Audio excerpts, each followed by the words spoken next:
Hey guys, Professor Steve here with another episode. Been a little busy, a little tired. I'm wearing bifocals now, so I'm getting used to that. Man, old age is catching up to your boy. The beating from jujitsu and training, yeah, it catches up to you, man. It's one of those things where you're thankful for it, you appreciate it. I look 10 years younger, but I feel 10 years older, if that makes any sense. But today, guys, I got a watch that I was chasing around for a little bit. A couple years ago, I made a list of what I wanted for the year, and as a collector, I think it's a good idea to have something at least to base off of your collection and see what you went in and when you went out. Not that I'm a new collector, but I became a serious collector the last, I think, let me see, at least 45 years. I become a collector. I learned how to flip. I learned the market. Right now, we're not talking about flipping tens of thousands, a couple $1,000 transactions, a couple $100 transactions. I think within the hundred range, I think within the few hundred range, excuse me, people are comfortable spending. Right, it isn't a crazy amount of money. I just sold two watches this week. I sold two watches. I sold the Navigator Steel and I sold a Glycine Combat, and I'm trying to get somewhere in the collection of things that I have a list of. So I got a list of watches. One was the Bulova Devil Diver Orange, the Blue Dial Hamilton Pan Euro. Let me see what else, if I can remember off the top of my head. A Benrus Sea Lord. I believe it's a Sea Lord, right? So that's three. I think it was six altogether that I was trying to get. The Eterna Kentucky Diver. That's going to be a tough one. That one, man, those things are expensive. I've been looking at them, man. Even the used ones like 1,400 bucks. The first three that I mentioned, those are all within a couple $100 price range. The Kentucky is going to be the expensive one. A CWC, either as an SBS diver, I believe it is an SBS diver. And let me see, what other one was it? I'm trying to think which other one was it. It's kind of skipping my mind. 1, 2, 3. It might have been five. No, it was six. It was six. CWC, Eterna, Hamilton Pan Euro, Bulova Orange Style Devil Diver, and I can't recall the others, but I made a little bit of a list. I got him here. I got him on my phone. But it's always a good idea to have at least some sort of understanding of what you want to flip and what you want to trade.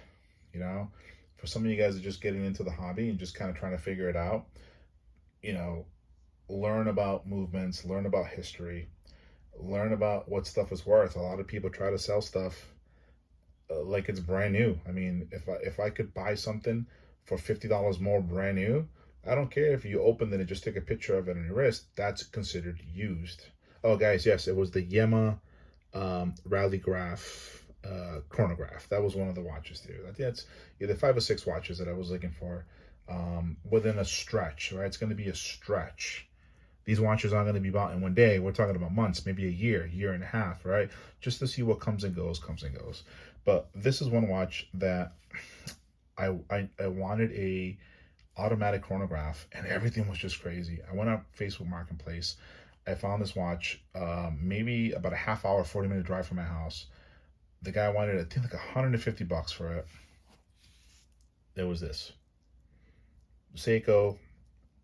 I think this is a 6139. I mean, I could be wrong, but or 6901. The Bruce Lee.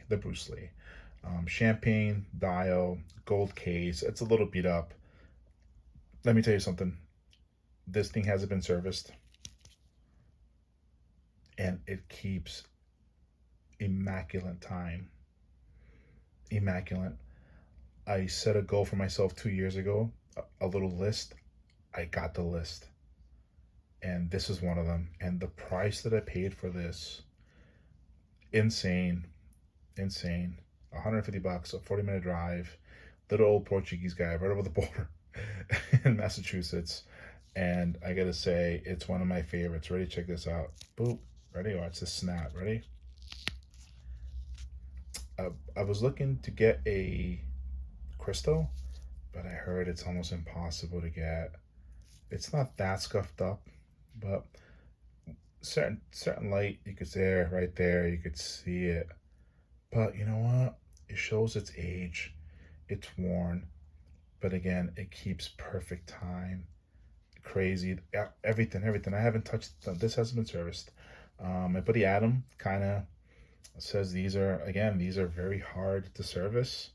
Says the chrono hand is basically a square going into a round tube, and if you don't have a competent watch guy, you destroy the watch, you destroy that tube.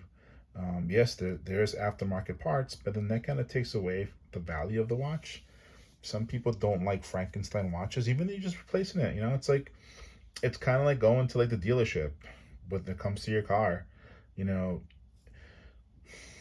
go to Honda and get Honda rotors. I mean, we all know where these parts come from, especially me. I've been in the automotive business most of my entire most of my adult career. I've been in the automotive industry. But yes, some genuine Honda, Toyota parts for these vehicles work better than going to AutoZone or O'Reilly. So I get what people talk about when it comes to parts for these watches, right? You don't want to Frankenstein something. It takes away from it, I think, anyway, right? But if it gets it to work and it's just I'm gonna keep it for myself, I don't see the problem with it, you know. But yes, this is my Bruce Lee.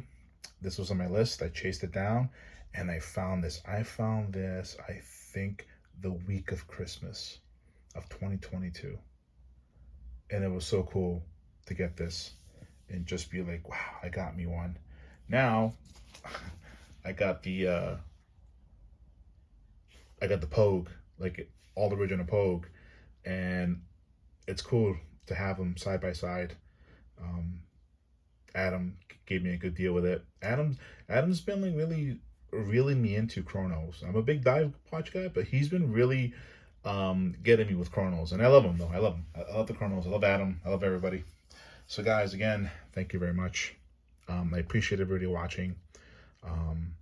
Again, like I always tell everyone, this is off the cuff, man. This is just me talking about my experiences with my watches, my journey into collecting and where I'm at now. I might do a longer video with state of the collection video. So I did sell a bunch of stuff. I traded a bunch of stuff. So the collection got a little bit smaller, but it got a little bit better. All right, guys. Once again, please share, like, subscribe, tell your friends, tell your family. First degree black belt, Brazilian Jiu-Jitsu. I don't know. What do you guys think? Brown belt and watch collecting? Right? Brown belt watch collecting? I don't think I'm a black belt yet in watch collecting. Brown belt pretty good though. I learned a lot. All right, guys. So, all right, guys. Thank you for watching.